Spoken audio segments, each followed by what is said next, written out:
Bonjour à tous. Aujourd'hui, nous sommes le vendredi 29 août 2025 et nos amis le colonel Larry Wilkerson et Larry C. Johnson sont de retour parmi nous. Bienvenue à nouveau. Je suis ravi d'être ici, heureux d'être avec vous, Nima. Et regardez le colonel Wilkerson avec cette chemise incroyable. Cet homme est un gagnant. Oui, il brille vraiment ici. Au fait, tu ne devinerais jamais où j'ai trouvé ça. Ma livraison n'est toujours pas arrivée. Je suis allé au PX à Fort Myers.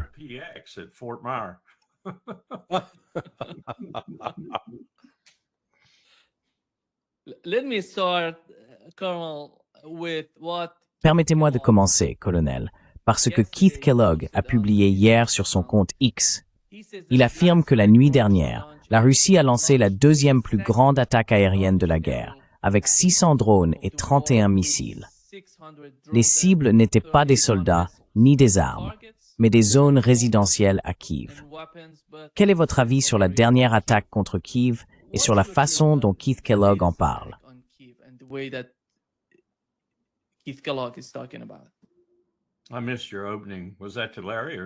J'ai manqué votre introduction.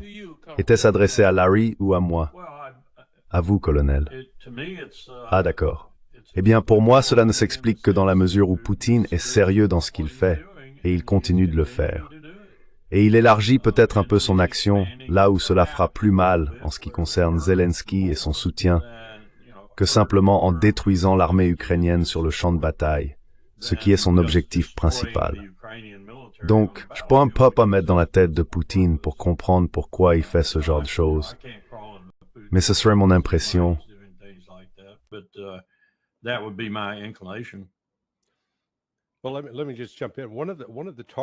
Eh bien, permettez-moi d'intervenir.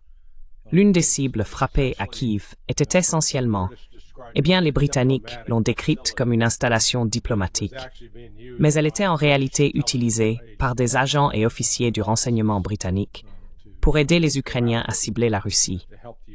Donc, la Russie envoie un message aux Britanniques. Les Britanniques ont vraiment été les plus antagonistes et les plus déterminés à poursuivre et à étendre cette guerre si possible. Et donc la Russie riposte.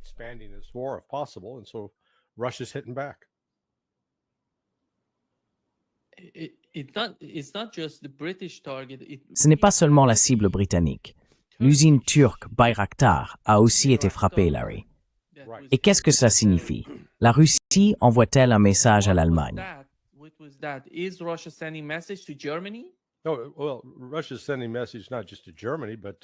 Eh bien, la Russie envoie un message non seulement à l'Allemagne, mais aussi à la Turquie. Vous savez, de manière générale, l'Occident a interprété à tort la patience de la Russie comme de la faiblesse. La Russie a un plan. Elle n'essaie pas de s'en écarter. Elle poursuit ce plan avec détermination. Mais, de façon constante, il y a un certain nombre d'entités que l'Occident tente d'utiliser pour provoquer la Russie. Nous l'avons vu aussi avec Aliyev en Azerbaïdjan. Et remarquez la réponse de la Russie. Ils ont fait exploser l'un des plus grands terminaux pétroliers de l'Azerbaïdjan à Odessa. Et ils arrêtent l'importation de produits agricoles, fruits et légumes, que l'Azerbaïdjan vendait habituellement à la Russie.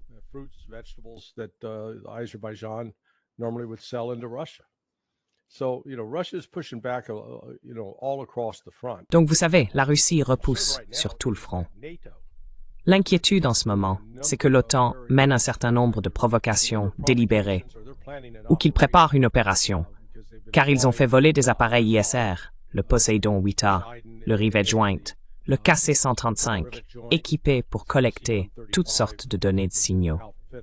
Et il y a un rapport de Steve Bryan que je connais, un ancien responsable du département de la Défense, affirmant que l'OTAN se prépare à mener une attaque contre la Crimée. Donc vous voyez, cette situation s'oriente vers une escalade, pas une désescalade.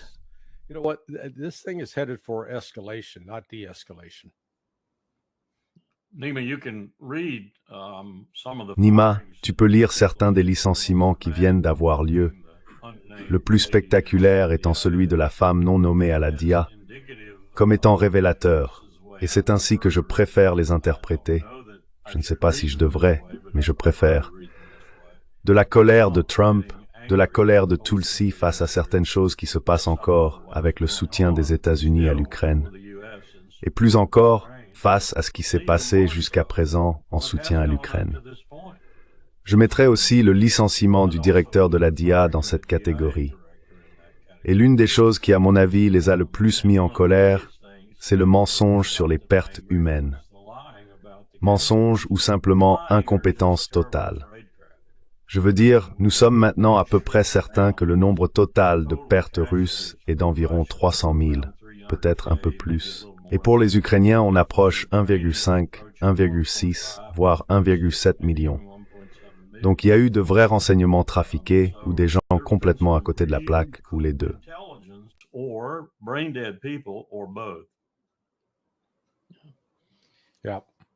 Oui, Larry, la Russie considère-t-elle que la seule issue à la situation en Ukraine se trouve sur le champ de bataille?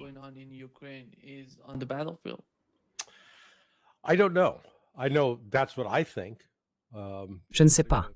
Je sais simplement ce que j'en pense en le regardant. Il y a, malgré l'ouverture de Donald Trump envers Vladimir Poutine, les paroles de Trump, mais plus encore ses actes. Et l'un de ces actes est l'approbation du déploiement de 3500 missiles ARAM. Ce missile à portée améliorée, capable d'atteindre 480 km à l'intérieur de la Russie. Ce ne sont pas les actions de quelqu'un qui cherche à désamorcer ou à se désengager.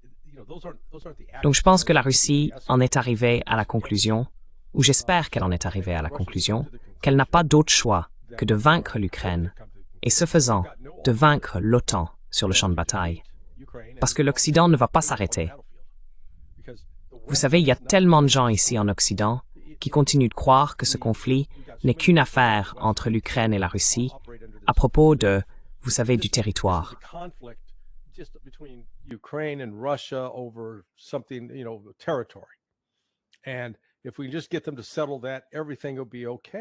Et si on arrive simplement à leur faire régler ça, tout ira bien.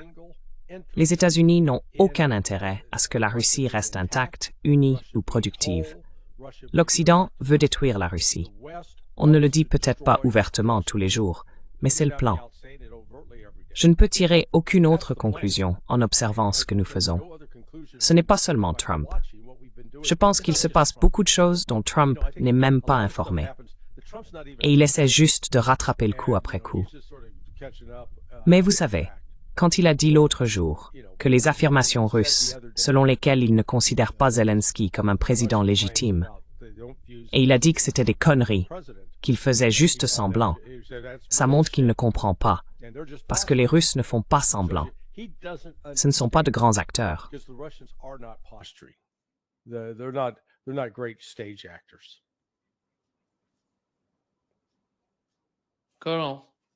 Bien pour lui. Comment évalues-tu l'ampleur de la situation? Penses-tu que c'est plus important? Comme Larry l'a souligné, je ressens la même chose. Quel est ton avis?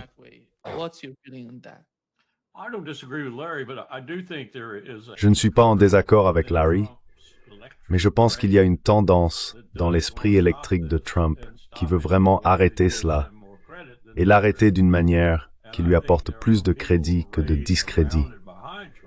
Et je pense qu'il y a des personnes qui gravitent autour de Trump et des personnes très puissantes qui étaient également derrière et avec Biden, qui ne veulent pas que ça se produise, tout comme Larry l'a dit.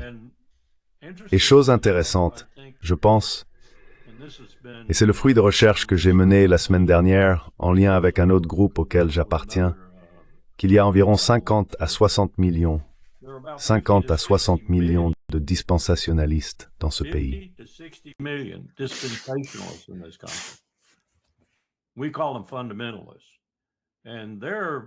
Nous les appelons des fondamentalistes. Et leur interprétation des Russes est qu'ils sont les soldats de l'Antéchrist. Et nous les ignorons à nos risques et périls.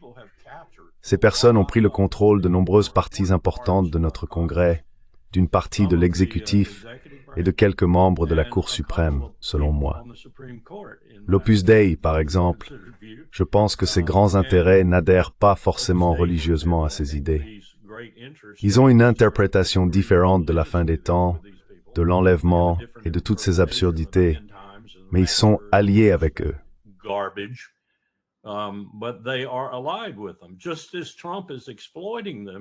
Tout comme Trump les exploite, et des personnes autour de Trump, comme Stephen Miller et d'autres, les exploitent profondément.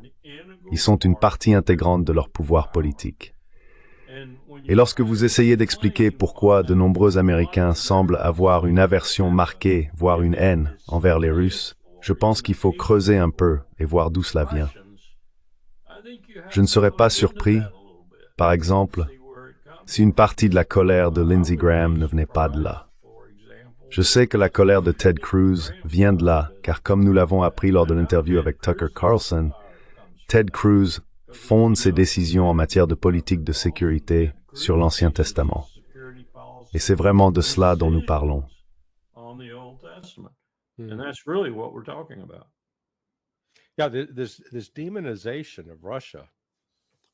Oui, cette diabolisation de la Russie remonte probablement à 900 ans ou plus. Et Vladimir Poutine l'a souligné. Et je pense qu'il avait tout à fait raison, que l'envoyé papal s'est rendu en Russie pour tenter de persuader le souverain Ivan, celui que nous connaissons sous le nom d'Ivan le Terrible, de rejoindre la foi catholique. Et il a refusé.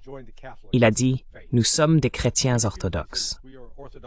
Maintenant, la plus grande différence entre le christianisme orthodoxe et le catholicisme, c'est que le catholicisme ressemble à une pyramide rigide.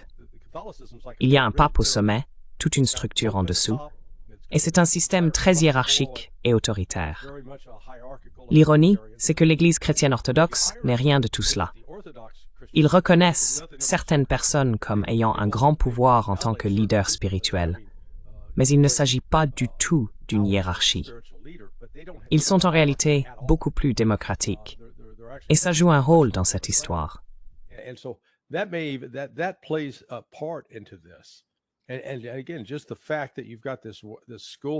Et encore une fois, rien que le fait que vous ayez cette absurdité de la Bible Scofield qui présente la Russie comme l'Antéchrist, alors que si vous faisiez un sondage mondial pour savoir quel pays compte le plus de chrétiens déclarés, quels pays ont le plus de chrétiens assistant aux offices religieux, la Russie serait en tête. Elle a dépassé les États-Unis. Et pourtant, oui, il faudrait les détester, parce qu'ils seraient contre Dieu. Puis, si l'on prend du recul et qu'on se demande quel pays, dans le monde, a passé le plus de temps à tuer des gens dans d'autres pays au cours des 30 dernières années, en violation du commandement « Tu ne tueras point », ce serait nous, les États-Unis. Donc oui, toute cette propagande est complètement inversée pour convaincre les Américains d'un mal, alors qu'ils refusent de se regarder dans le miroir et de le voir en eux-mêmes.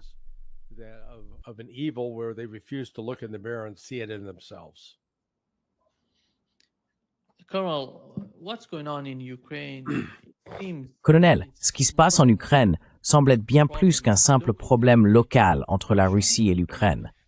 Parce que quand on regarde à quel point les États-Unis et les Européens intensifient la situation là-bas, cela ne paraît pas si simple. Il ne s'agit pas seulement de sacrifier l'Allemagne et toute l'Europe. Ils s'en prennent aussi à l'Inde. Ils s'en prennent au Brésil. Et voici ce que Lindsey Graham a publié hier. L'Inde, la Chine, le Brésil et d'autres alimentent probablement la machine de guerre de Poutine en achetant du pétrole russe bon marché. Vous savez, il n'y a pas que Lindsey Graham. Voici ce qu'a dit le conseiller commercial de la Maison-Blanche, Peter Navarro, à propos des discussions actuelles avec l'Inde.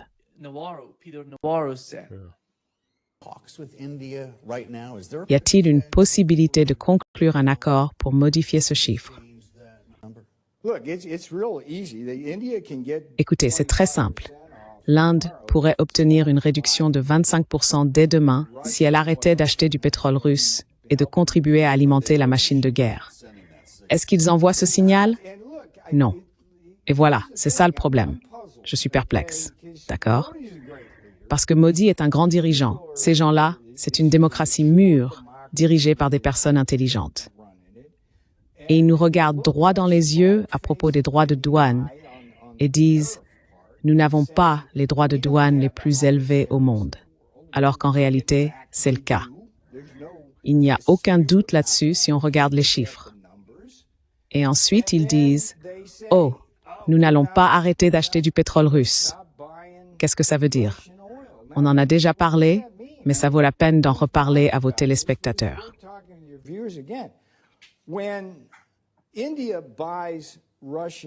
L'Inde achète du pétrole russe à prix réduit, puis les raffineurs indiens, en partenariat avec des raffineurs russes installés en Inde, traitent ce pétrole et le revendent à prix fort au reste du monde, n'est-ce pas? La Russie utilise l'argent ainsi obtenu pour financer sa machine de guerre et tuer davantage d'Ukrainiens. Ensuite, bien sûr, l'Ukraine vient nous voir, nous et l'Europe, pour demander « Donnez-nous encore de l'argent ». Donc, tout le monde en Amérique est perdant à cause de ce que fait l'Inde. Les consommateurs, les entreprises et les travailleurs perdent tous parce que les droits de douane élevés de l'Inde nous coûtent des emplois, des usines, des revenus et des salaires plus élevés.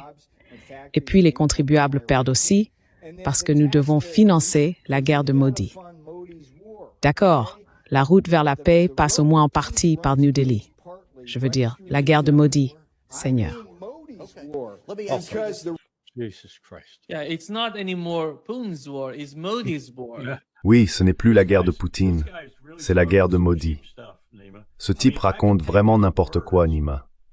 Je pourrais prendre ses propos et te parler de Glencore et de ce qu'ils ont fait pour violer, piller et exploiter le système pétrolier du Levant, les oléoducs turcs, kurdes, syriens, etc., pour faire exactement ce dont il accuse l'Inde et la Russie en collaboration et en tirer une fortune.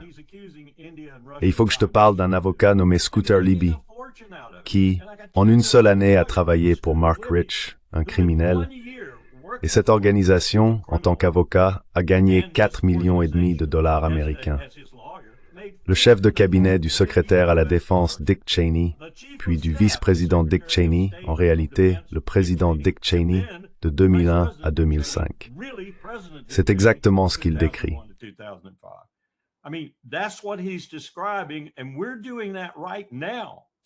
Et nous faisons cela en ce moment même, toujours sans Mark Rich, que Dieu ait son âme. Il est mort. Clinton l'a gracié comme dernier acte odieux parce qu'il savait qu'il avait été élu grâce à l'AIPAC. Et Mark Rich travaillait pour les Israéliens. Ils ont obtenu du pétrole à prix réduit, exactement comme il le décrit maintenant, avec notre bénédiction totale pendant 20 fichues années, à partir du moment où Netanyahou était ministre des Finances. Donc, ce qu'il raconte, c'est juste de la foutaise malhonnête. Non seulement cela, mais nous sommes vraiment les principaux coupables d'avoir fait cela depuis plus de 20 ans. Il ment en prétendant savoir ce qui motive Modi. Vous voyez, il prétend être dans la tête de Modi et dire ce qu'il motive. Modi n'est motivé que par une chose. En réalité, il entretient une relation plutôt correcte avec la Russie, et il peut obtenir du pétrole de la Russie.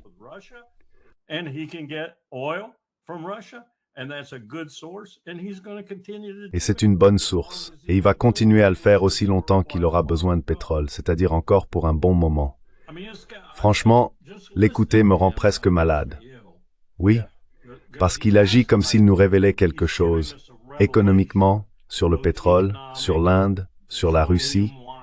Il prétend nous révéler quelque chose, mais il ne nous révèle rien du tout. Laissez-moi vous asseoir et vous raconter ce que Mark Rich a fait et ce que nous faisons encore aujourd'hui. Et devinez ce que fait la Turquie avec ce pipeline de Ceyhan qui leur permet d'acheminer ce pétrole vers Israël. Erdogan monte au créneau pour dénoncer les Palestiniens, puis il expédie des centaines de millions de barils de pétrole à ceux qui font ça. Voilà le monde dans lequel on vit. Désolé, Monsieur Navarro, vous venez juste de le découvrir.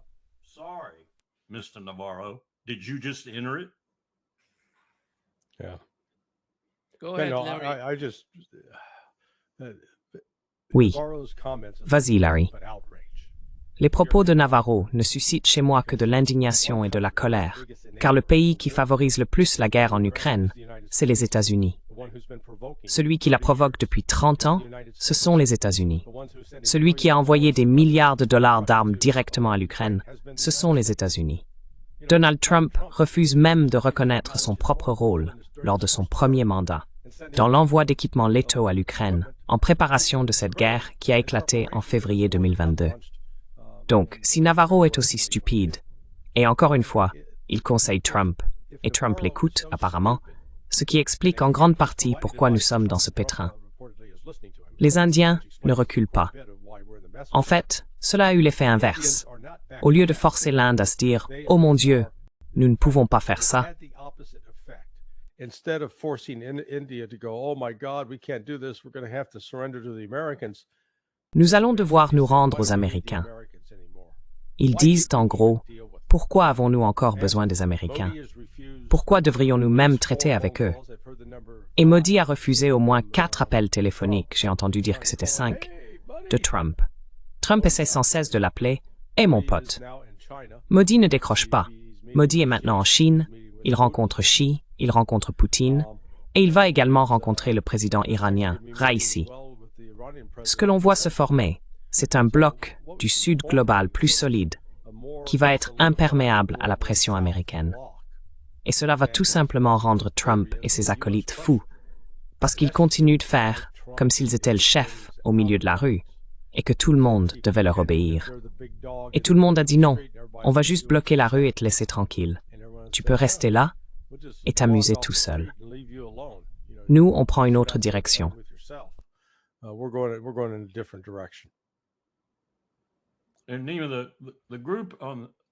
Et Nima, le groupe de l'autre côté de ce gigantesque et inexorable basculement de pouvoir qui se produit à l'échelle mondiale, principalement composé de la Chine et de la Russie, mais désormais aussi de l'Inde et de plus en plus d'autres pays des BRICS, doit prendre une décision.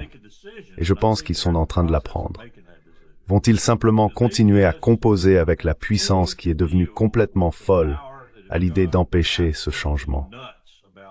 Ou vont-ils vraiment s'affirmer et se faire remarquer en s'y opposant? Et je ne parle pas nécessairement d'un point de vue militaire, car je sais que la principale puissance, la Chine, ne veut pas de guerre. Point final. Ils sont en train de gagner. Pourquoi voudraient-ils une guerre? C'est un peu l'inverse de Poutine. Mais ils sont en train de gagner dans ce basculement, et il est inévitable qu'il ait lieu. Mais il y a tellement de gens qui ne veulent pas que cela arrive.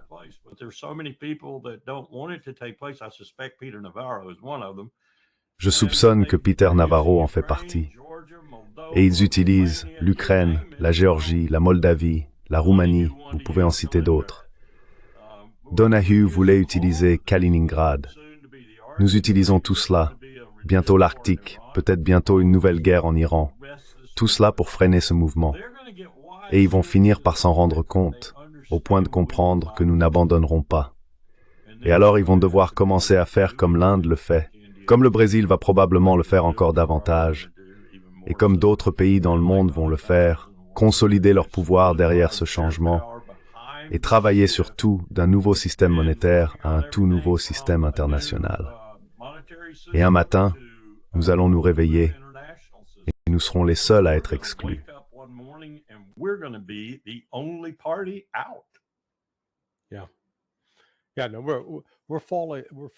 Oui. Nous prenons énormément de retard, surtout par rapport à la Chine et à la Russie, et à ce qui se passe dans ces sociétés. La Chine est vraiment la plus avancée, et l'Inde, disons, suit derrière. Mais l'Inde n'a pas encore commencé à rattraper la Chine en termes de transformation de la société. Si l'on remonte 30 ou 40 ans en arrière en Chine, il n'y avait pas ces villes étincelantes et magnifiques qui s'étendent aujourd'hui sur tout le territoire chinois.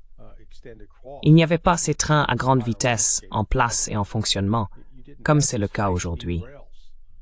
Et la Chine ne se contente pas de rester chez elle pour profiter de sa richesse et célébrer ses propres réussites.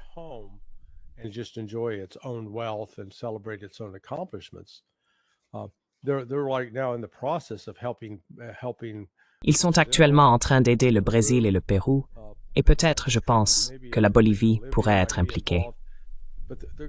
Ils vont construire un chemin de fer transcontinental sud-américain, tout comme nous avons le chemin de fer transcontinental aux États-Unis, qui a été construit dans les années 1860. Celui-ci va traverser les jungles du Brésil et la forêt amazonienne. Mais une fois que ce projet sera réalisé, tout à coup, on aura introduit quelque chose de tout à fait nouveau dans le monde. Et les États-Unis continuent de faire comme si la Chine n'était qu'une économie factice et un gouvernement factice, qu'elle vacille, qu'elle va s'effondrer d'un instant à l'autre. Et vous savez, ce genre d'auto-illusion va nous causer des problèmes.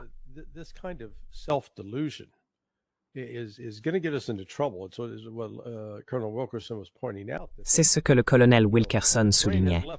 Le train est déjà parti, et nous sommes toujours là, à regarder dans la mauvaise direction sur les rails, attendant que le train arrive. Et vous savez, nous ne nous faisons pas d'amis. Il n'y a rien dans la politique de Trump qui pousse d'autres pays à dire « Oh, allez, allons-y, soutenons les États-Unis. Ils sont vraiment les meilleurs, les plus brillants, la ville sur la colline. » Vous n'obtenez rien de tout cela. Les gens disent « Eh bien, vous savez, on va arrêter de commercer avec vous. On va aller avec ces autres-là. » Les BRICS dépassent les pays du G7 et ils refusent de le reconnaître.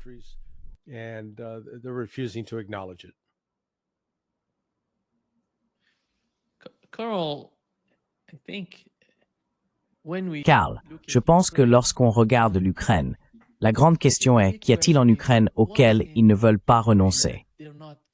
Parce que, regarde, qu'ont-ils en Ukraine à sauver d'une manière ou d'une autre?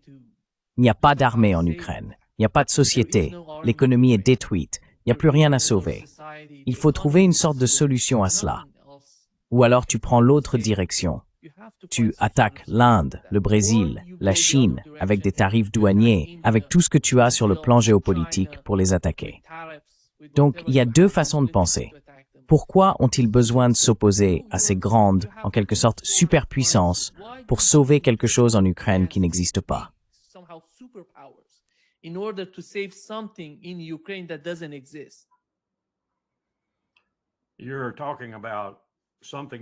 Vous parlez de quelque chose qui, à mon avis en tout cas, et j'ai toujours ressenti cela, est insignifiant comparé au changement plus vaste dont je parle et qui est en train de se produire. Sauf que cela sert de point de démonstration dans l'opposition à ce changement en ce moment, tout comme l'Iran pourrait l'être très prochainement. Si vous avez lu l'article d'Anatole Lieven hier, ou avant-hier, je crois, c'était un sacré bon article, qui décrivait l'état de la Grande-Bretagne, de la France et de l'Allemagne économiquement parlant, et dans une certaine mesure politiquement parlant. Ce que je dis depuis le début, c'est que les gouvernements vont changer. Ils vont changer lentement. Ils vont changer en fonction de leurs systèmes démocratiques, libéraux, vraiment anachroniques.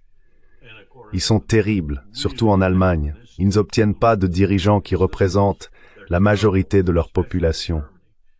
Point final.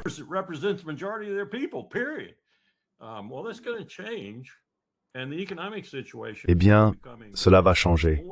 Et la situation économique devient de plus en plus critique chaque jour qui passe. Il n'y a aucune chance que Macron puisse tenir son engagement d'augmenter ses dépenses pour l'OTAN. L'Allemagne n'en est pas capable non plus. Et il est certain que la Grande-Bretagne ne le peut pas. Donc, tout cela n'est pour l'instant qu'un mirage ou une chimère. Quelqu'un m'a dit l'autre jour que chimère était la bonne prononciation de ce mot. Alors, comment s'en sortir si l'on est Donald Trump? Et je pense que c'est la question clé. Personnellement, je ne pense pas qu'il en ait les capacités, mais je peux toujours espérer. Mais c'est bien la question centrale. Comment sortir de ce bourbier sans laisser les Européens s'effondrer, ce qui est déjà le cas, surtout sur le plan économique, et maintenir le lien transatlantique tout en gardant un certain soutien.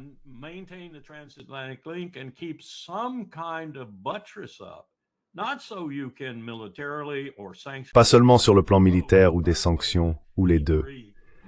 D'ailleurs, les E3 pourraient être sur le point d'utiliser le mécanisme de rétablissement automatique des sanctions contre l'Iran. Attendez de voir ce qui se passera s'ils le font. Ces gens sont tout simplement brisés. Ils sont brisés tous, mais surtout la Grande-Bretagne, la France et l'Allemagne. Comment sortir de cette situation et revenir à une politique étrangère et de sécurité raisonnable qui tienne compte de ce changement en cours, sans provoquer une coalition mondiale contre vous qui finirait par vous détruire dans tous les domaines de puissance, et vous pousserait au point où il ne vous resterait plus qu'une seule chose dans votre arsenal, ce qui me fait peur, les armes nucléaires. Et c'est là que nous allons. C'est là que nous allons. And that's where we're headed. That's where we're headed, and Ukraine is just a little fly. Et l'Ukraine n'est qu'une petite mouche dans ce chaos, vraiment. C'est bien plus vaste que ça. C'est énorme, c'est mondial, et c'est notre péril, notre éviction du monde en tant que puissance significative. Pourtant, nous continuons à jouer à ces petits jeux de proxy qui ne feront qu'aggraver la situation. Ce n'est pas ce que nous devrions faire. Ce n'est pas ce que nous devrions faire. Nous devrions mettre fin à toutes ces opérations militaires. Vous le savez probablement, mais nous venons de mener une série assez importante de frappes aériennes en Somalie. Qu'est-ce qu'on fait là-bas? Que fait l'armée en Afrique? À essayer de s'accrocher à l'Africom, à chercher encore une raison d'exister dans le monde, alors que tout le reste de ces événements est clairement existentiel pour nous. Et nous n'y prêtons aucune attention.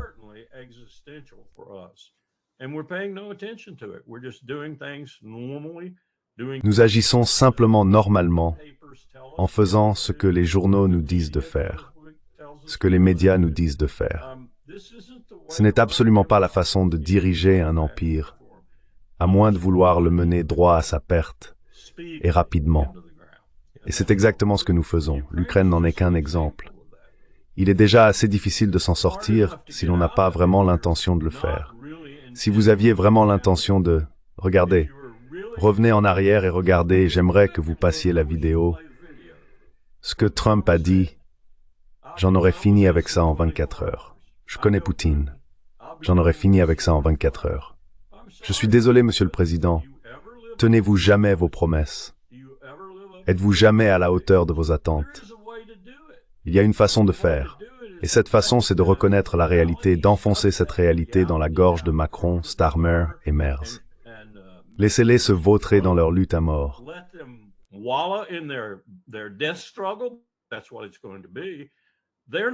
Voilà ce qui va se passer. Ils ne vont vraiment rien faire pour mettre la Russie en difficulté en Ukraine. Pas au final. Alors, de quoi parlons-nous ici? Nous parlons de continuer quelque chose qui est absolument insensé pour nous. Nous avons eu un président qui a été élu en partie parce qu'il avait dit qu'il mettrait fin à tout cela. Et il ne l'a pas fait. Honte à toi, Donald Trump, parce que tu pourrais le faire si tu le voulais vraiment. Et surtout, il faudrait élever le débat au point de simplement regarder ce chaos et dire « Moscou, nous devons renouveler New Start. Nous devons le renouveler. Nous devons faire venir Xi Jinping. Nous devons... » Et si une nouvelle architecture de sécurité pour l'Europe est développée, nous serons là pour pousser, tu sais, jusqu'en enfer. Mais en attendant, nous faisons des choses importantes. C'est ce qu'ils auraient dû dire en Alaska. C'est ce qu'ils auraient dû dire en Alaska. C'est dérisoire.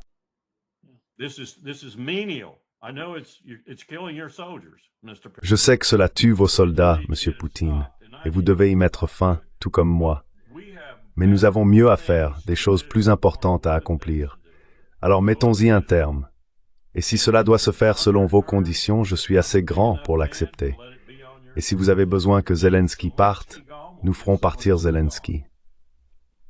J'ai le sentiment, j'ai juste ce pressentiment, que Tulsi a renvoyé un tas de ces gens parce qu'ils étaient responsables de l'Ukraine.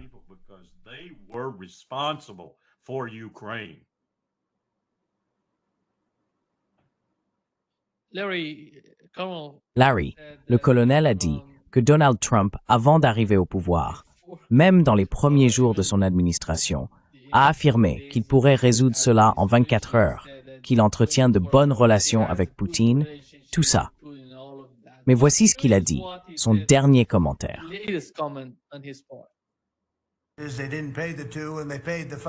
Ils n'ont pas payé les 2 et ils ont payé les 5. Et comme vous le savez, nous vendons une quantité énorme d'équipements à l'OTAN. Nous ne dépensons pas d'argent, nous en gagnons.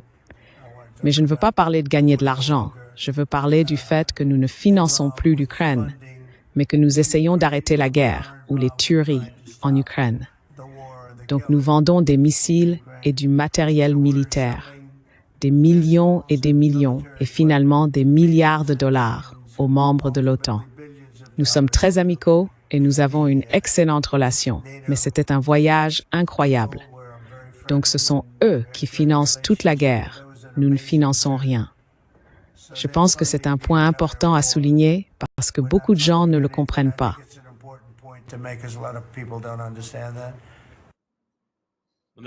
Maintenant, il pourrait obtenir cet équipement. Si c'est vrai, il pourrait l'obtenir dans 5 à 7 ans, parce que nous ne l'avons pas. Trump doesn't understand the concept, or maybe he does Trump understand it, he's just ne comprend pas le simple concept, of ou being an peut-être enabler, qu'il le comprend facilitator. et qu'il est simplement un menteur cynique, d'être un facilitateur, un You're complice. no longer directly selling. Ce n'est pas parce que vous ne vendez plus directement du matériel ou des armes aux Bloods et aux Crips et que vous passez désormais par un intermédiaire That doesn't que vous êtes make you moins responsable de ce qui se passe. any, Et présenter cela à nouveau comme une entreprise lucrative est tout simplement risible, car la réalité budgétaire des États-Unis est que, because et j'ai entendu ce chiffre hier, je ne suis pas sûr qu'il soit exact. Il faudrait que je vérifie. Mais pendant le premier mandat de Ronald Reagan, il y a 40 ans, 43 ans, la dette américaine était de 1000 milliards de dollars. N'est-ce pas? the U.S. debt was $1 trillion. Well, today it's 35 trillion and climbing. Eh bien, aujourd'hui, la dette s'élève à 35 000 milliards de dollars et continue d'augmenter, et elle grimpe de plus en plus rapidement chaque jour. Il arrivera donc un moment où les États-Unis ne seront plus en mesure de soutenir financièrement ou économiquement l'Ukraine. Mais cela ramène à une question plus large. Qu'essaient réellement de faire les États-Unis? Essayons-nous vraiment d'arrêter les guerres dans le monde? Ou utilisons-nous divers prétextes pour lancer des opérations militaires parce que cela profite à notre économie? Ou du moins à une partie, un segment de notre économie? Eh bien, vous savez, voilà Trump qui envoie une force amphibie de marine vers le Venezuela avec une flottille de navires de la marine. Au moins, il n'a pas encore déployé de porte-avions. Donc, vous voyez, c'est ce qui se passe.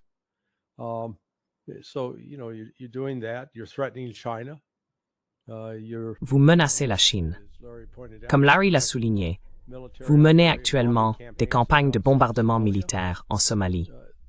Donc, dans l'ensemble, je suis de plus en plus convaincu que Trump n'est pas vraiment aux commandes. On fait sortir Trump de temps en temps pour envoyer certains messages, mais il y a quelque chose de plus large, de plus profond et de plus sombre qui guide la politique américaine dans son ensemble. Je veux dire, cet accord de paix entre l'Azerbaïdjan et l'Arménie en est un exemple. Ce n'est pas Trump qui en est à l'origine. Cela vient de la CIA. Et quand la CIA agit sur ce genre de dossier, encore une fois, ce n'est pas pour instaurer la paix et la prospérité dans le monde.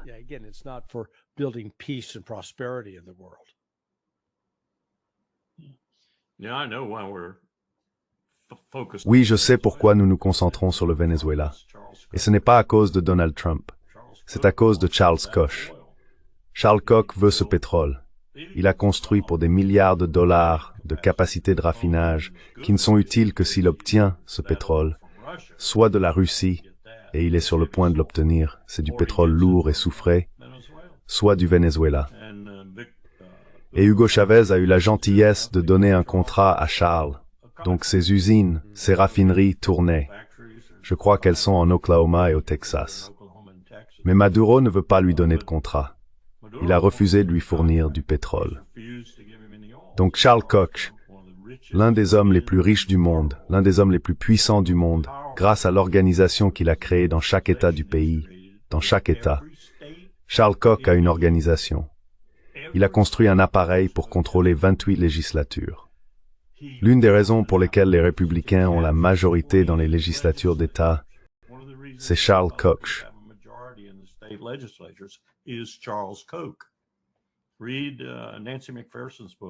Lisez le livre de Nancy McPherson, Démocratie et changement. Elle explique tout cela, et c'est pour ça que nous faisons cela. Mais Larry a raison. J'ai regardé cette flottille, cette MU- unité expéditionnaire des marines MINUS, et qu'est-ce qu'un sous-marin d'attaque à propulsion nucléaire fait avec eux? Vont-ils tirer des torpilles sur les chefs des cartels? Vont-ils lancer des missiles balistiques? Qu'est-ce qu'ils vont leur tirer dessus? J'ai regardé ça et je me suis dit, bon, Ils vont faire une feinte contre le Venezuela, puis remonter jusqu'à Veracruz, et ils vont faire quelque chose en coordination avec, j'espère, le président, qui pourrait être efficace contre les cartels vraiment dangereux. Mais ça leur donnerait du crédit pour leur intelligence. Je ne sais pas, ça n'a aucun sens. Et 2200 marines, ce serait la baie des cochons, avec un résultat un peu meilleur. Peut-être, mais pas beaucoup mieux.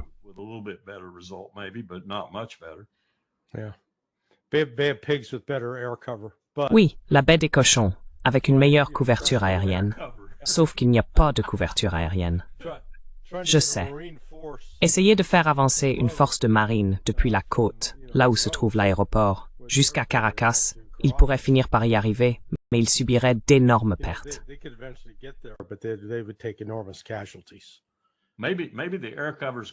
Peut-être que la couverture aérienne sera assurée par le fameux F-35 à décollage et atterrissage vertical, et peut-être quelques Osprey, s'ils arrivent sans s'écraser. Je ne sais pas ce qu'ils font. En tant que professionnel militaire, je ne pourrais pas vous dire ce qu'ils font.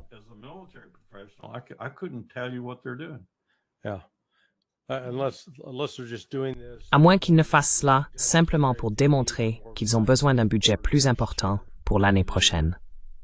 Si nous devions mener à bien cette mission, nous manquons un peu de ressources, donc il faut nous donner plus d'argent. Cela pourrait être aussi cynique que ça. Or Padavos say, et nous pourrions faire la remarque, je pense que ce serait une remarque pertinente, qu'il n'y a pas de porte-avions là-bas, parce que nous n'en avons pas à y déployer.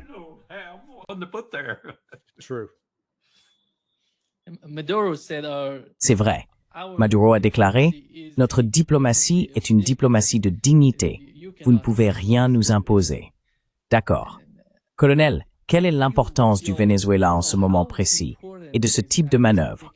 Essayent-ils d'intimider le Venezuela d'une manière ou d'une autre, ou veulent-ils vraiment agir?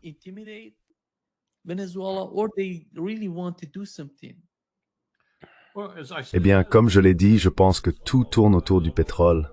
Je pense que c'est vraiment de ça qu'il s'agit. Je parle surtout du gouvernement. Ah, tu veux dire le gouvernement de Maduro? Eh bien, c'est un peu comme... C'était un peu différent. Et j'étais là quand tout cela s'est passé. Mais la situation a évolué au point que c'est devenu une sorte d'affaire à la Noriega, et ils s'en servent comme étude de cas. Et à mon avis, ils le font de manière très maladroite et stupide. Voilà ce type, d'accord, on va le qualifier de baron de la drogue, on va le présenter comme quelqu'un qui est contraire à nos intérêts de sécurité nationale. Il faut faire ça. Et ensuite, faisons tout ce que nous pouvons pour l'éliminer, y compris mettre une prime de 50 millions de dollars sur sa tête, en espérant qu'un pauvre Colombien ou n'importe qui d'autre ira là-bas pour le tuer en échange de la récompense. Je pense que c'est un mauvais modèle à suivre, mais je crois que c'est à cela que ça se résume.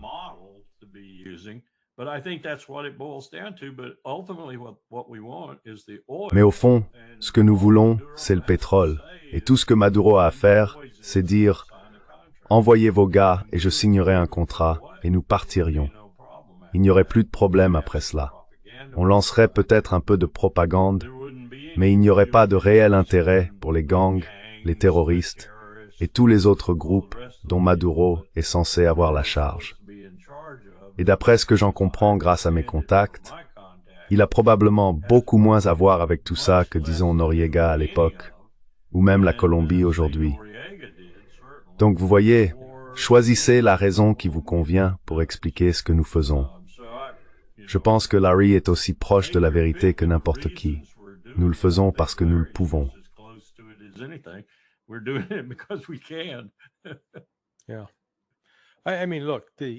Oui, je veux dire, écoutez, c'est une politique tellement stupide. La meilleure façon, si votre véritable objectif est de vaincre Maduro, c'est de le rendre insignifiant. Ignorez-le. Ne le traitez pas comme s'il était une personne sérieuse. Au lieu de cela, en agissant ainsi, on élève le statut de Maduro non seulement au sein du Venezuela, mais aussi dans toute l'Amérique centrale et du Sud.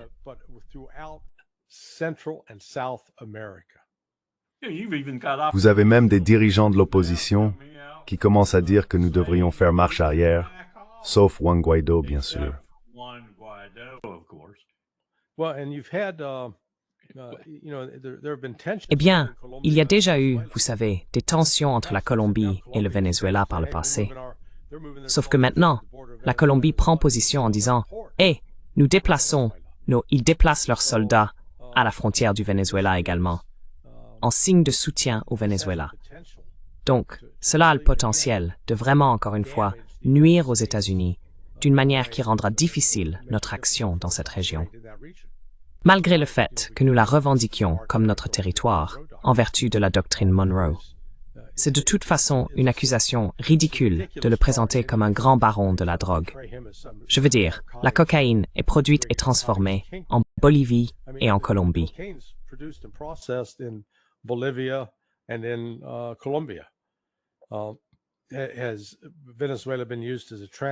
Le Venezuela a-t-il été utilisé comme point de transit pour certaines cargaisons?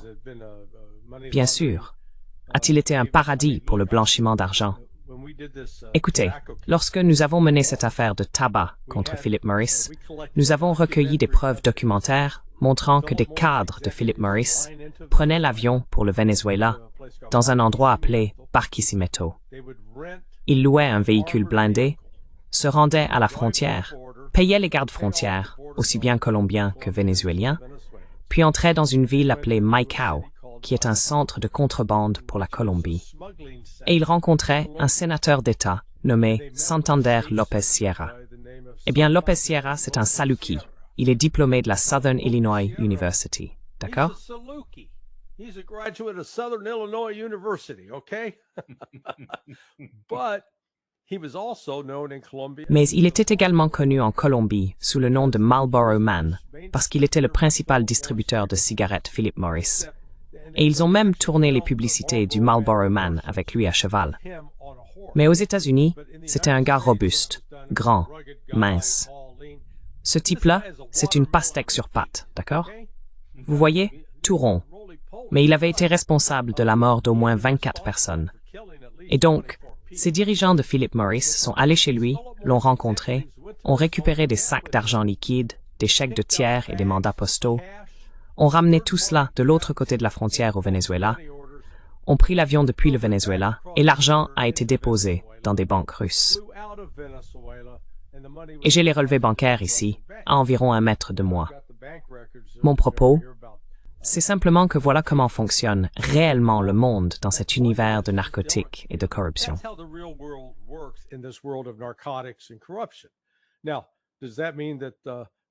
Alors, est-ce que cela signifie que c'était Hugo Chavez à l'époque? Laissez faire cela. Tout ce que je peux vous dire, c'est que Philip Morris, une entreprise américaine, ou du moins considérée comme ayant été fondée aux États-Unis, était fortement impliqué dans le trafic de stupéfiants en jouant le rôle d'intermédiaire financier, en s'occupant de l'argent.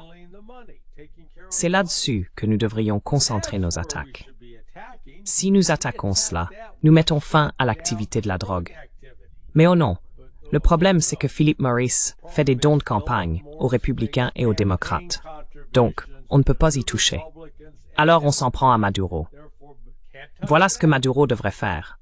Il devrait commencer à faire des dons aux candidats républicains et démocrates au Congrès. Et alors, il serait tranquille. On le laisserait faire tout ce qu'il veut.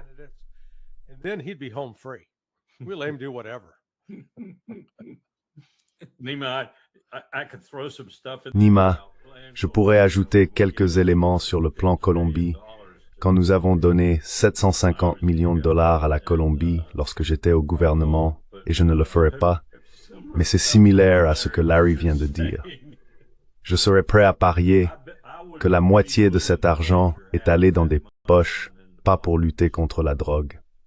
Not to fight drugs. Wow, colonel, Medvedev a déclaré que la Russie prendrait des mesures de rétorsion si l'Autriche rejoignait l'OTAN. En regardant l'Europe aujourd'hui, la Finlande, la Suède, elles occupaient une position très importante avant le début de la guerre. Et nous avons vu la Suisse perdre sa position un peu unique. Et maintenant, on parle de l'Autriche. Je dirais que c'est la dernière pièce de ce puzzle. la dernière partie de ce tableau qui serait totalement détruite si l'on allait dans cette direction. Qu'est-ce qui est positif selon vous lorsque la Russie regarde l'Europe? Qu'y a-t-il de positif à envisager, à votre avis?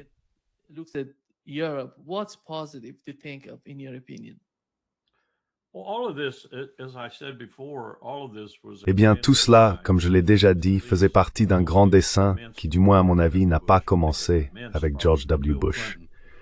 Je pense que cela a probablement commencé avec Bill Clinton.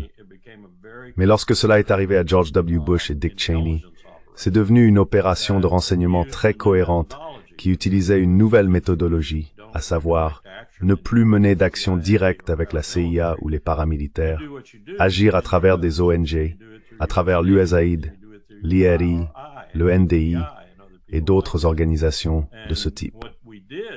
Ce que nous avons fait, c'est passer très méthodiquement à travers l'Europe, en achetant de futurs secrétaires généraux de l'OTAN, en commençant par Stoltenberg, et en achetant des gouvernements. Et ils n'étaient pas nécessairement élus par la majorité de leur population, car nous avons mené une étude très sophistiquée des processus dans chacun des pays, comme nous l'avons fait, par exemple, dans l'Ohio, en Californie et ailleurs, pour nos propres processus électoraux.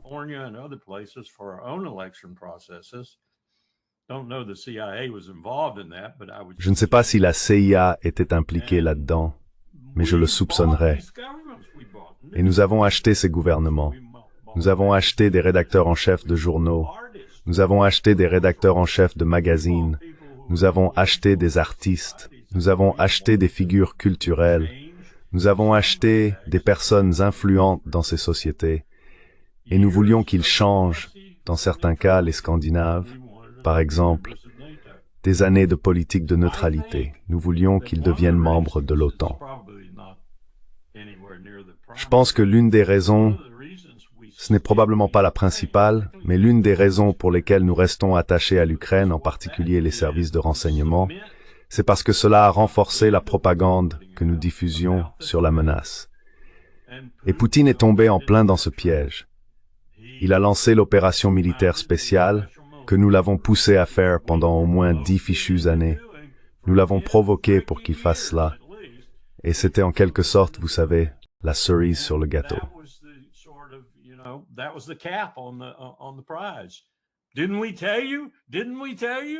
Ne vous l'avions-nous pas dit? Ne vous l'avions-nous pas dit? La guerre froide n'est pas terminée, c'est juste une autre figure là-bas à Moscou. Il y a toujours une menace, voire une menace pire. Alors, rejoignez l'OTAN. Et ça a marché. Ça a marché. Nous avons convaincu des gens que jamais en 1992 ou 1993, alors que nous parlions sérieusement avec les Russes, de leur éventuelle adhésion à l'organisation politique et à terme, à l'alliance militaire. À cette époque, nous n'aurions jamais imaginé que quelqu'un essaierait de convaincre les pays européens qui n'étaient pas membres de l'OTAN de le devenir soudainement ou de le devenir progressivement. Pour inclure, comme vous l'avez dit, je pense que notre objectif était l'ensemble du complexe. Tous ceux qui étaient sortis de derrière le rideau de fer, si l'on peut dire. Tous les anciens membres du pacte de Varsovie, ou même un équivalent raisonnable, nous allions être politiquement et les intégrer à l'OTAN.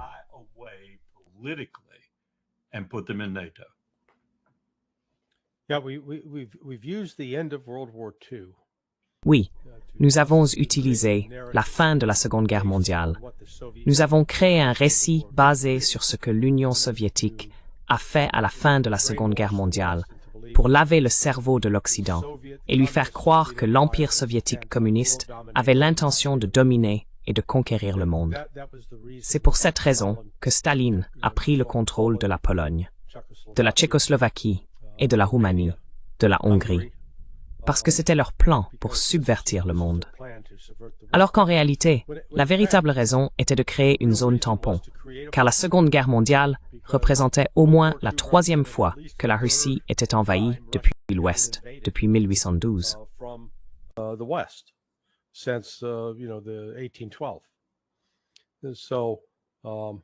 N'oubliez le prince Nevsky, membrane.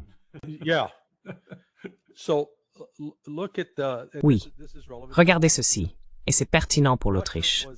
La Russie était là, ils ont occupé l'Autriche, Vienne. Mais ils ont quitté Vienne parce que l'Autriche a négocié et accepté la neutralité, qu'elle ne rejoindrait jamais, qu'elle ne rejoindrait pas l'OTAN, ni le bloc de l'Est avec les soviétiques, qu'elle resterait neutre, et qu'ont fait ces vils communistes soviétiques. Ils ont quitté le pays. Ils ont respecté l'accord. Ils ont respecté les termes de cet accord. Maintenant avançons, car cela remonte à 70 ans. L'Autriche parle maintenant de rompre cet accord. Eh bien, même s'il a été négocié à l'époque de Staline, les Russes considèrent encore aujourd'hui que cet accord ne doit pas être rompu. Ou alors, c'est typique de l'Occident, toujours à parler d'un ordre international fondé sur des règles, mais ils enfreignent ces règles dès que cela les arrange.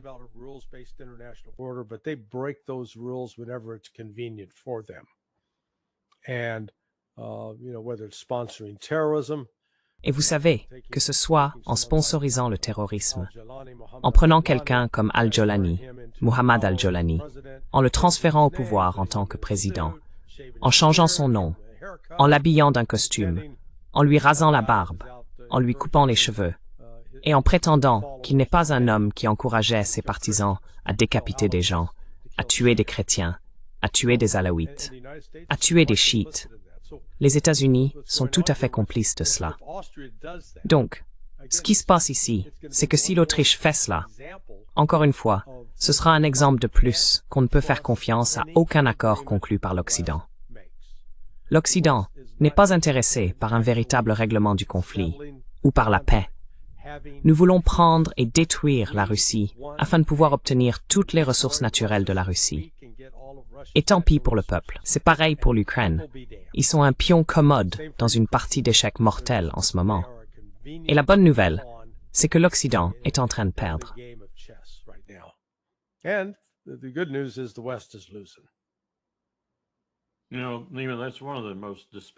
Tu sais, Nima, c'est l'une des choses les plus méprisables dans le conflit à Gaza, où c'est tellement flagrant, mais aussi en Ukraine. On s'en fiche complètement, comme l'a dit Larry. On ne se soucie pas de ces gens. On ne se soucie pas des Palestiniens. On ne se soucie pas des Yougoslaves ni des Ukrainiens. J'y pensais justement pendant que Larry parlait. Si la Yougoslavie existait encore, tout cela serait entravé.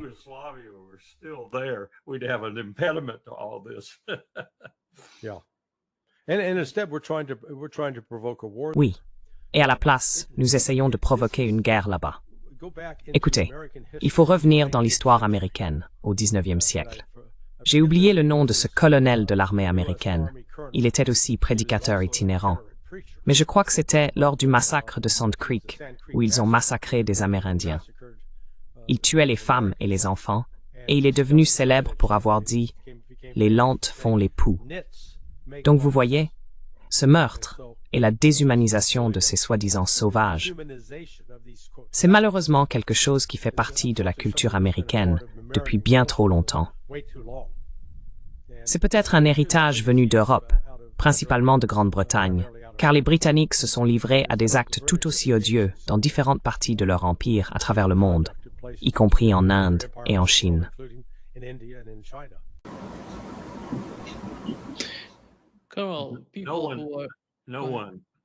Personne n'a jamais su mépriser les gens comme les Britanniques. Oui, je veux dire, nous sommes terribles. Nous avons appris d'eux.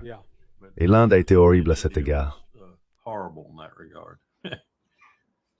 C'étaient des paysans qui étaient dans la plupart des cas leurs esclaves.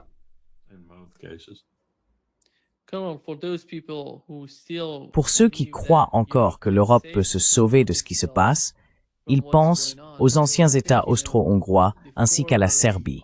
Ils pourraient agir. Ils pourraient changer le ton en Europe. Pensez-vous que cela puisse arriver?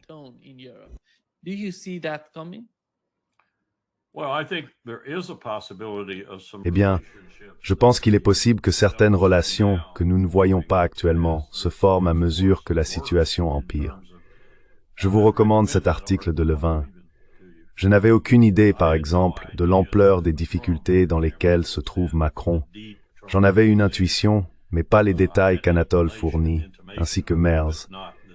Et Starmer, bien sûr, nous connaissons tous son dilemme.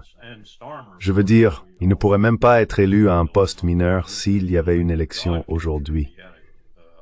Donc je pense qu'il va y avoir des réajustements et il pourrait ne pas être sain.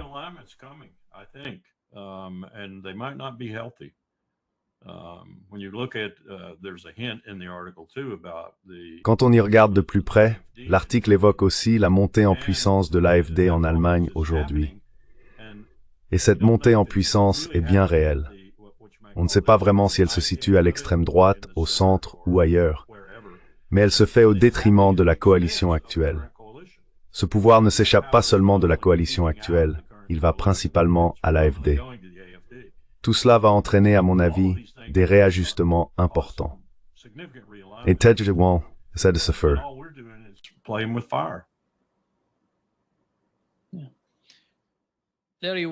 Larry, ce qui se passe avec l'Iran concerne le rétablissement immédiat des sanctions. Et l'Iran parle de Kithumbo à TNP. Oui, Ils ne vont pas faire partie du TNP. Ce qui m'étonne, c'est que ce même moment où ils mettent la pression sur l'Iran, l'Inde, la Russie et la Chine, ils vont participer au sommet de l'OCS. Correct. Et ils vont se parler. Dans le cas de l'Iran, où allons-nous?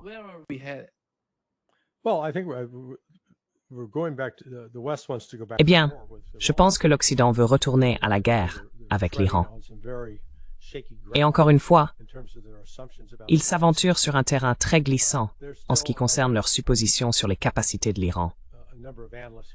Il y a encore, et je pourrais vous citer plusieurs analystes ici en Occident, des gens qui pensent que l'Iran n'est qu'à un pas d'un effondrement du régime sous la pression occidentale, que l'ayatollah ne peut plus tenir le pouvoir, que la pénurie d'eau signifie que l'Iran ne va pas survivre.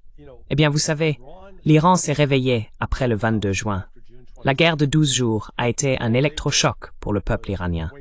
Donc en fait, disons que c'est le 25 juin qu'ils se sont vraiment dit « D'accord, il faut qu'on change ».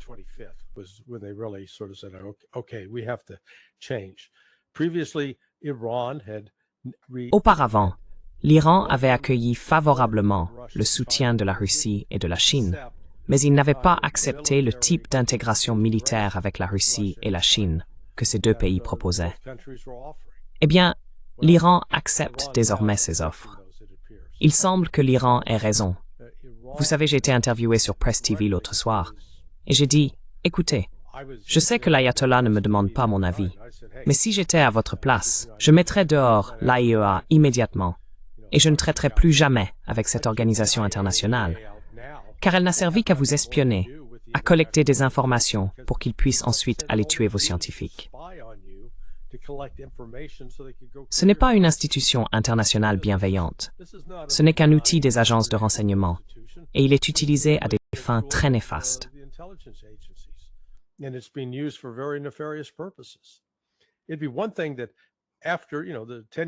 Ce serait une chose, si vous savez, il y a 10 ans, après la signature du JCPOA, l'Iran respectait complètement les termes, et que malgré ce respect, les sanctions n'avaient jamais été levées par l'Europe. Ils n'ont jamais levé les sanctions. Ils ont continué à trouver une excuse.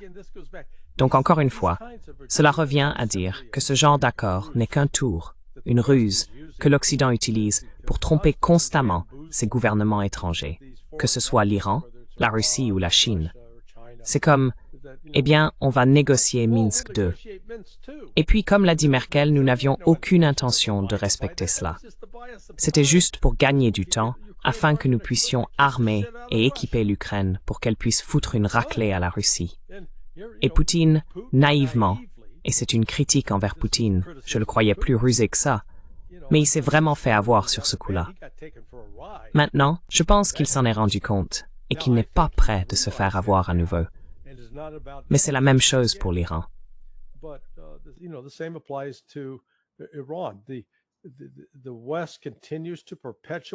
L'Occident continue de perpétuer le mensonge selon lequel l'Iran serait la principale force de déstabilisation au Moyen-Orient. Mais ce n'est pas l'Iran qui bombarde le Liban, bombarde la Syrie, bombarde le Yémen, c'est Israël. Israël ne reste pas simplement chez lui. Il sort et tue des gens à plusieurs reprises dans d'autres pays. Ils prétendent que l'Iran est responsable des morts causées par les terroristes qu'il soutient. C'est absurde.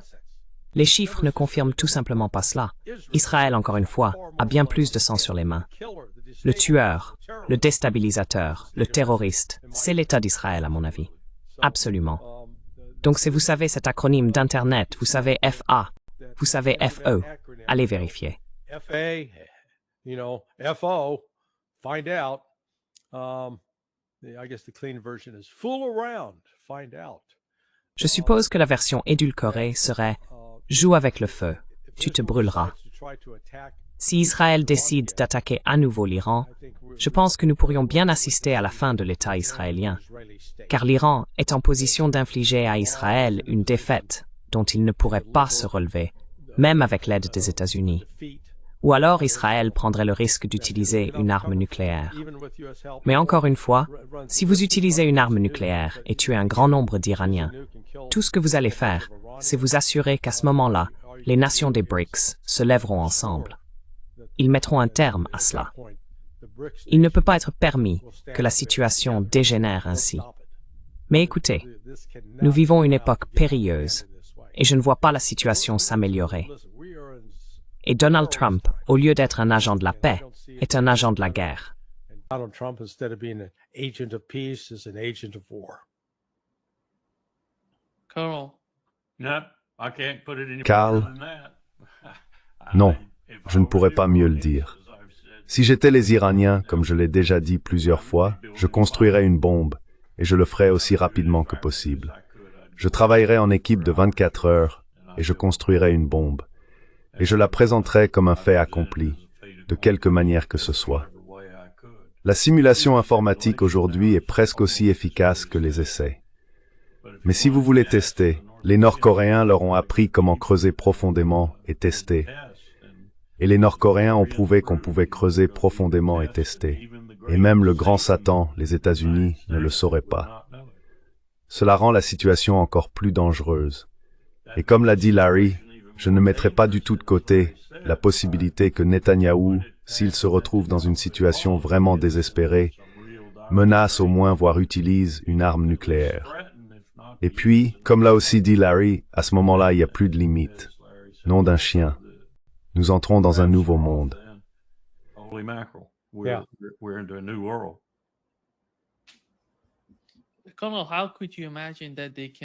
Colonel, comment pouvez-vous imaginer qu'ils puissent, par ce genre de pression, obtenir quelque chose avec l'Iran? Quelle est la principale raison de ce retour des sanctions, de toutes ces pressions? Je dirais que rien ne va sortir de ce genre de pression. Cela ne va pas fonctionner. L'Iran est prêt à discuter. Ils n'ont jamais dit qu'ils refusaient de discuter. Ils sont prêts. À chaque fois, ils le répètent. Eh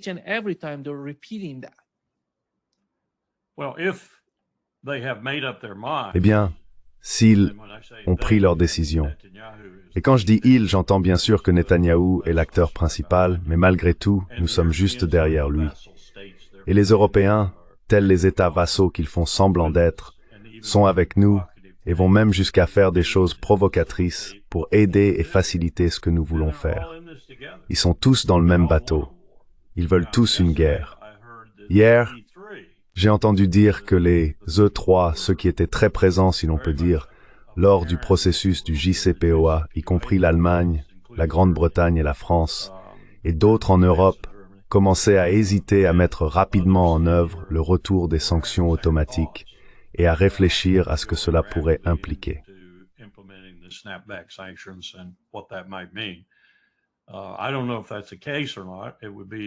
Je ne sais pas si c'est le cas ou non. Ce serait une chose intelligente à discuter, je pense. Mais s'ils vont agir de concert avec nous et créer l'élan pour cette guerre, et donner à Netanyahou son excuse pour la lancer, parce que comme vous l'avez dit, les Iraniens vont réagir quand cela arrivera, probablement en quittant le traité de non-prolifération, ce qui sera le geste le plus visible, alors tout sera lancé. Trita Parsi a raison. Nous allons à la guerre. Larry, dans le cas de Gaza, Israël a attaqué un hôpital à Gaza, puis ils ont attaqué de nouveau pour tuer des journalistes. Et voici ce qu'a déclaré le porte-parole du gouvernement israélien à propos des journalistes. Noble profession, mais de nombreux journalistes qui ont couvert Gaza, des soi-disant journalistes, ne sont en réalité que des terroristes portant un gilet de presse. Who are the Qui sont ces terroristes? Avons-nous la moindre preuve, documentation, quoi que ce soit qui le prouve? document anything that proves that? Well, the terrorists are they usually have Israeli Eh bien, flag. les terroristes portent généralement des pains avec le drapeau israélien sur leur revers. Not Hamas. Israël est le terroriste ici, pas le Hamas. Je reconnais au chef actuel des forces de défense israéliennes, ou plutôt des forces d'occupation israéliennes, le mérite d'avoir au moins le courage de s'opposer à la réinsertion de ces troupes à Gaza, en particulier dans la ville de Gaza. Car ce à quoi ils sont confrontés, c'est que le Hamas, au cours des 2 dernières années, ou disons des 23 derniers mois, devient de plus en plus habile et compétent pour organiser des embuscades et poser des engins explosifs improvisés qui peuvent être déclenchés au passage d'une colonne de soldats. Et Israël subit de plus en plus de pertes. When a column of troops rolls by. And Israel's taking more casualties, and at the same time, the number of suicides among reservists is going. Et en même temps, le nombre de suicides parmi les réservistes augmente. And Israël ne peut pas tenir ainsi. horrific about it is Et ce qui est si horrible, c'est qu'il tue tellement de Palestiniens dans le processus, ou les affame jusqu'à la mort.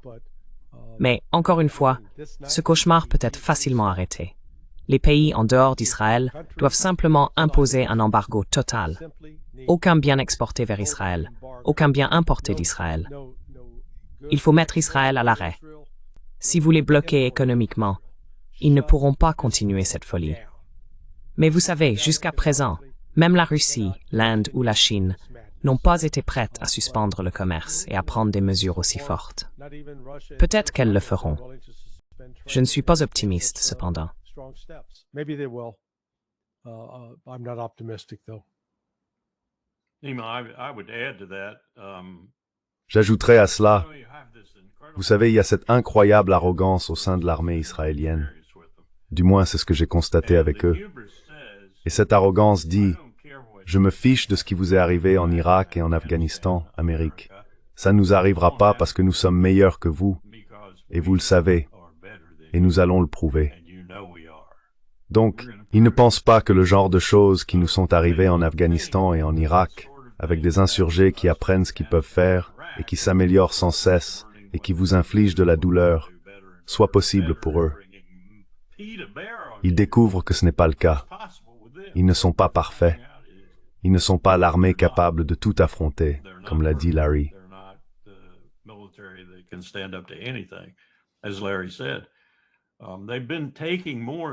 Ils subissent de plus en plus de pertes à mesure que la situation évolue, en particulier autour des zones où se déroule l'opération humanitaire. Je déteste utiliser ce mot car c'est tout sauf cela. C'est une opération de tuerie.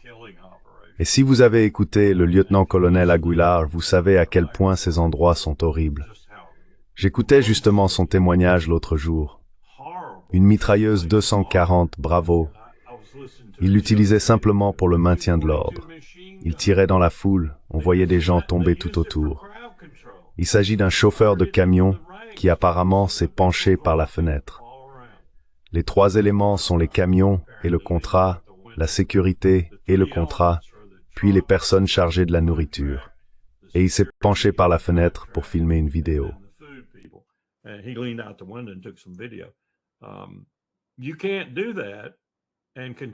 ne pouvez pas faire cela et continuer à ne pas perdre des membres de vos propres forces à cause du suicide, de la désertion ou de tout autre événement. Et en même temps, renforcer l'animosité et la détermination chez l'ennemi que vous essayez de vaincre. S'ils entrent dans la ville de Gaza, ils vont subir des pertes horribles et je pense qu'ils le savent. Mais je pense aussi qu'il y a eu une sorte d'éveil apparent.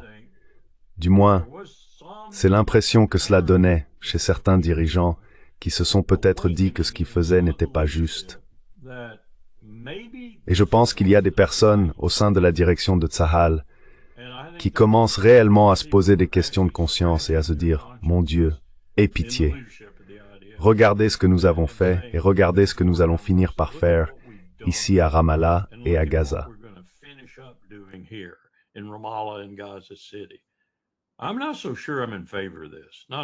Je ne suis pas tellement sûr d'être en faveur de cela, non seulement parce que nous allons subir des pertes horribles, mais aussi parce que la situation ne s'annonce pas bien.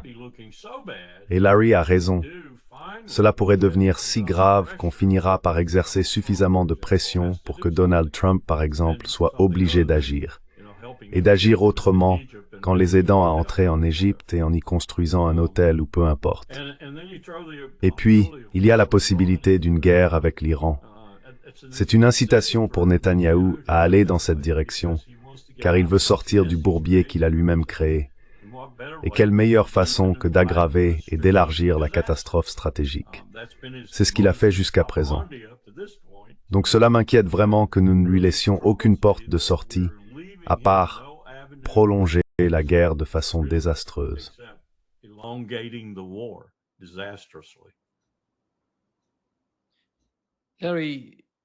Larry, le gouvernement britannique et le gouvernement arménien sont en train de signer un partenariat stratégique.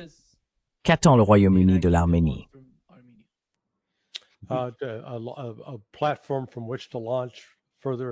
Une plateforme à partir de laquelle lancer de nouvelles tentatives pour subvertir la Russie.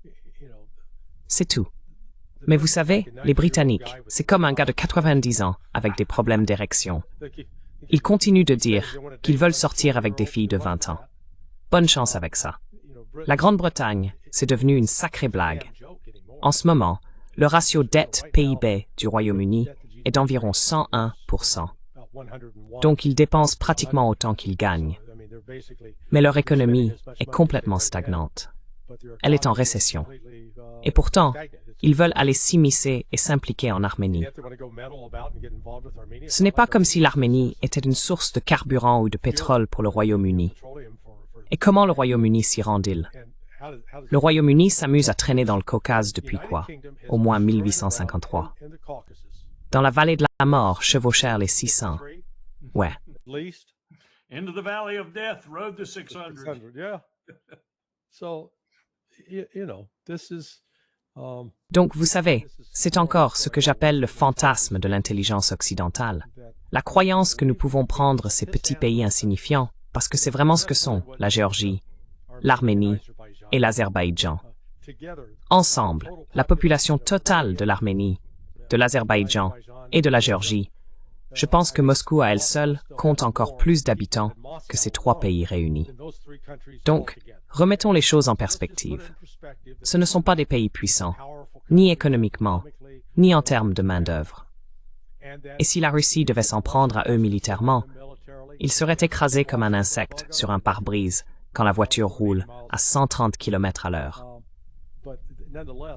Mais malgré tout, l'Occident continue de cajoler et de tromper ses peuples pour les pousser à s'aligner sur l'Occident dans une mission suicide. C'est vraiment étonnant qu'ils puissent être, vous savez, que Pachinian en Arménie puisse être aussi crédule, se laisser avoir à ce point. Mais vous savez, c'est ce qui se passe. Je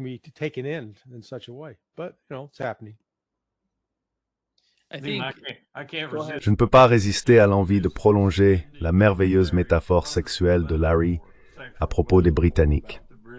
Ce qu'ils font maintenant, ces vieux hommes, c'est regarder à travers une fenêtre fournie par les États-Unis, en voyeur, observant le sexe. Oui, ouais.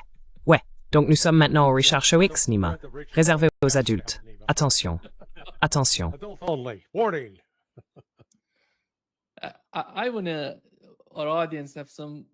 Notre public a quelques questions. Je vais te les poser, Larry. Je pense que la première te revient, puisque tu es plus familier avec les pertes du côté ukrainien. Voici la question. James demande, sur les 1,7 million d'Ukrainiens tués selon les estimations, combien sont en réalité des mercenaires ou des membres actifs des forces de l'OTAN?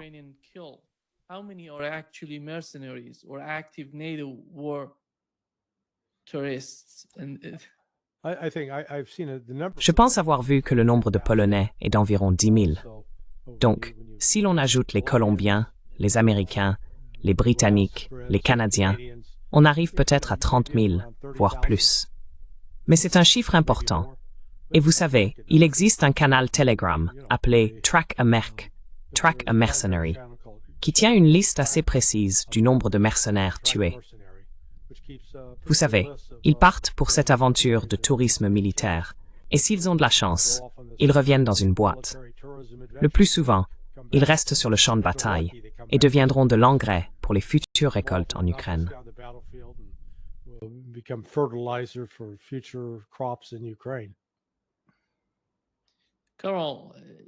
Karl, voici la deuxième question. Quelle est l'issue finale pour l'Ukraine et Gaza? On dirait qu'ils sont condamnés. Je pense qu'on va en parler, mais quelle serait ta réponse à cela?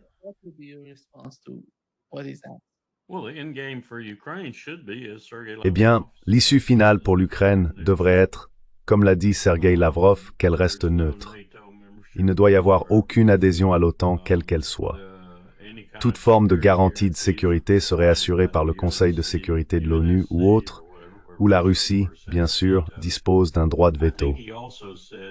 Je crois qu'il a aussi ajouté en passant que des troupes turques seraient les bienvenues, mais elles font aussi partie de l'OTAN. Donc je ne sais pas si c'est vraiment le cas. Il faut le prendre au mot et régler la question sur cette base. L'Ukraine pourrait, je pense que cela pourrait se terminer assez rapidement, pas nécessairement dans l'immédiat, de l'autre côté de la ligne, pour ainsi dire. Autrement dit, il faut que quelqu'un s'occupe de Zelensky, des nazis qui le soutiennent et de tout le reste.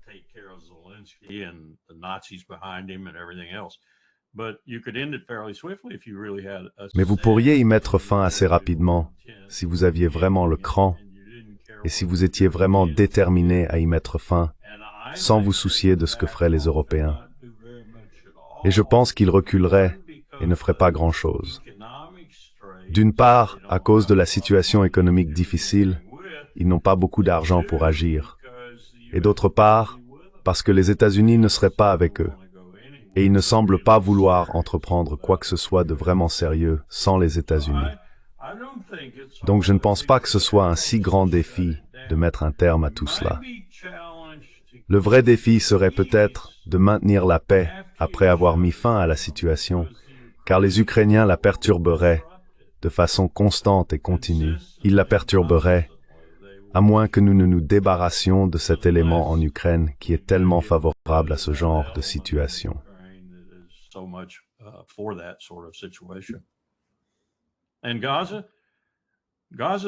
Et Gaza. Gaza est sans espoir, je pense. Et c'est nous qui l'avons rendu sans espoir. Nous l'avons rendu totalement sans espoir parce que nous ne voulons pas revenir sur ce que nous faisons. C'est mon avis avec Israël. Nous faisons ce que nous faisons avec Israël. Ce n'est pas Israël qui fait ce qu'il fait avec nous. Cela semble confus. Il y a deux, enfin pas deux, mais il y a deux. Oui, il y a des gens qui sont achetés et payés, il n'y a aucun doute là-dessus. Cela facilite les choses et rend tout plus fluide dans les deux sens. Mais ils font... Lindsey Graham a raison quand il dit que, s'ils ne le faisaient pas, nous devrions le faire. Préféreriez-vous que ce soit le cas? Il a dit cela sur le parquet du Sénat, et c'est ce que je pense être vrai. Ils ont été cela.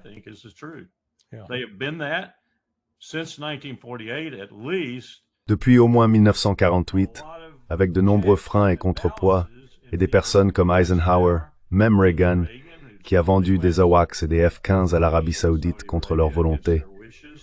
Reagan qui les a finalement arrêtés au Liban. H.W. Bush qui les a forcés à participer au processus de paix et qui n'a pas été réélu parce qu'ils ont apporté leur soutien à Bill Clinton. Merci beaucoup. Je pense maintenant que Ross Perot travaillait pour le lobby juif lorsqu'il s'est lancé dans la course et a pris 5% des voix à H.W. Bush. Voilà à quel point ils étaient en colère contre H.W. Bush. Depuis lors, chaque président a été complice, mais complice parce que, comme l'a dit Dick Cheney, ils font le travail de Dieu. Et par Dieu, il entendait les États-Unis d'Amérique.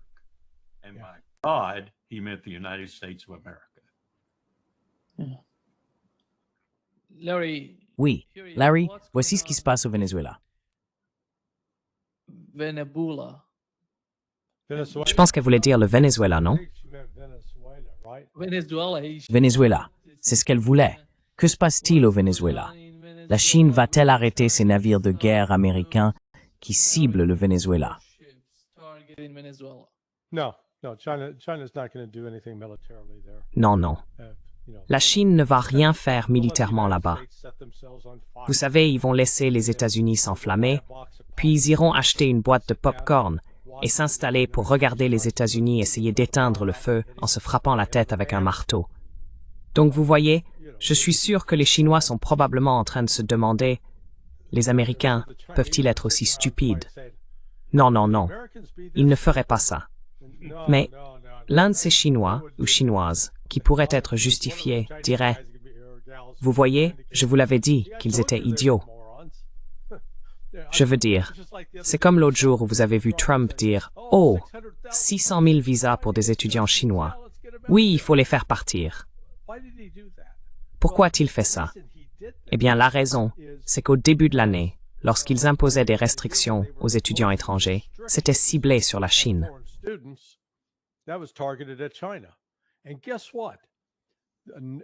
Et devinez quoi? Ces 600 000 étudiants chinois, lorsqu'ils fréquentent une université ou un collège américain, paient la totalité des frais de scolarité. Ils représentent une véritable manne financière pour ces établissements académiques. Il existe une excellente chaîne YouTube appelée Inside China Business, animée par un Américain, Kevin Wamsley, qui travaille là-bas depuis 15 ans, mais dont la chaîne YouTube existe depuis mai 2024. Il a déjà réalisé au moins 2 émissions sur ce sujet concernant les Chinois. Non seulement leur absence dans ces universités a un impact, mais il y a au moins 30 à 40 universités et collèges américains qui vont devoir fermer à cause de ces pertes économiques. C'est pour cela que Trump a fait marche arrière. Les lobbyistes, ceux de K Street qui travaillent pour ces universités et collèges, sont allés voir le président en disant « Oh, Monsieur le Président, vous êtes en train de nous tuer. »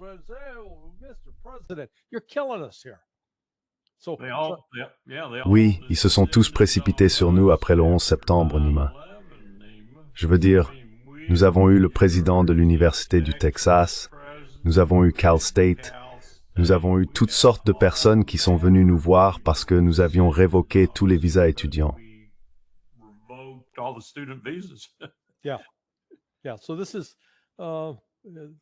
Oui, donc l'histoire du Venezuela n'est qu'une distraction.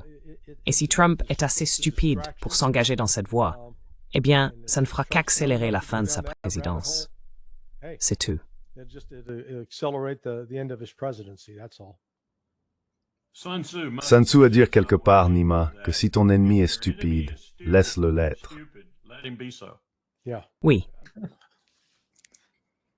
À mon avis, la Chine se contente simplement de profiter de ce qui se passe aux États-Unis. Ils essaient de comprendre ce qu'on est en train de faire, bon sang.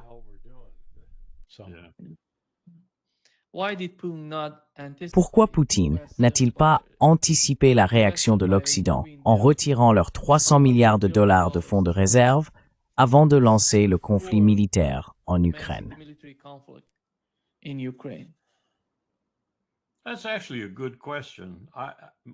C'est en fait une bonne question. Je suppose que, parce que les choses sont ce qu'elles sont, il y a tellement de renvois d'ascenseurs dans ce milieu que personne n'a pensé que ça irait jusque-là. Et donc, ils ne voulaient pas retirer l'argent d'actifs qui étaient rentables. Ce serait mon hypothèse. Je veux dire, soyons honnêtes, nous gérons Doha, Tel Aviv et New York, les plus grandes opérations de blanchiment d'argent au monde, dont environ la moitié sont illicites. Et il ne s'agit pas seulement de la BCCI, ce sont des banques dont toi et moi connaissons les noms.